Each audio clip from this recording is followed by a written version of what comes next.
বাংলাদেশ জাতীয়তাবাদী দল বিএনপির ভারপ্রাপ্ত চেয়ারম্যান তারেক রহমানের ৬১তম জন্মদিন আজ বৃহস্পতিবার। ১৯৬৫ সালের ২০ নভেম্বর তিনি জন্মগ্রহণ করেন।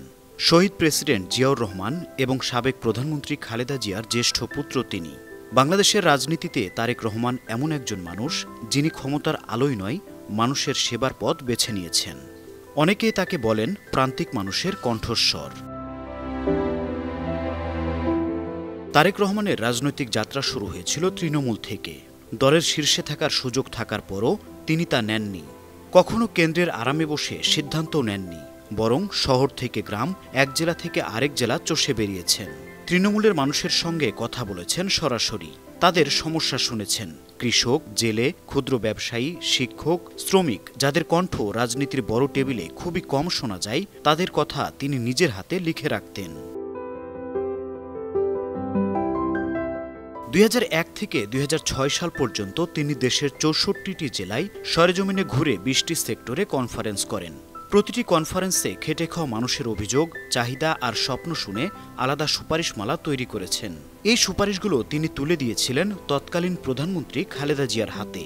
উন্নয়নের জন্য নিজ হাতে নদী, নালা, খালবিলের মানচিত্র তৈরি করেছিলেন তিনি। সভা সমাবেশেই নয়, রাস্তায় রাস্তায়, ছোট বৈঠকে, স্থানীয় সংগঠনের সাথে আলোচনায় তিনি পেয়েছিলেন কৃষির সংকট, সেচের সমস্যা, ন্যায্য মূল্য, স্বাস্থ্যসেবা, শিক্ষার মান আর যোগাযোগ ব্যবস্থার হাঁসফাঁসের বিভিন্ন বার্তা। তিনি মনে করতেন একজন কৃষকও দেশের উন্নয়নে ভূমিকা রাখেন, ওই কৃষকের কথাও গুরুত্বপূর্ণ।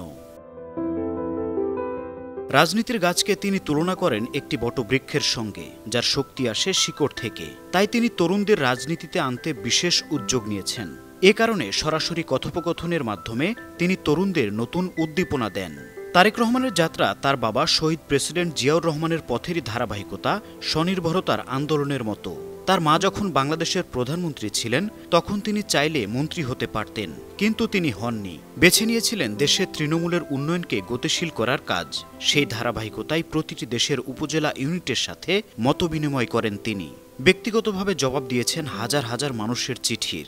এসব বিভিন্ন গুণের কারণেই অনেকেই এখন বলেন তারেক রহমানের রাজনীতি দেশের তৃণমূল পর্যায়ের উন্নয়নের। News desk, 52 TV.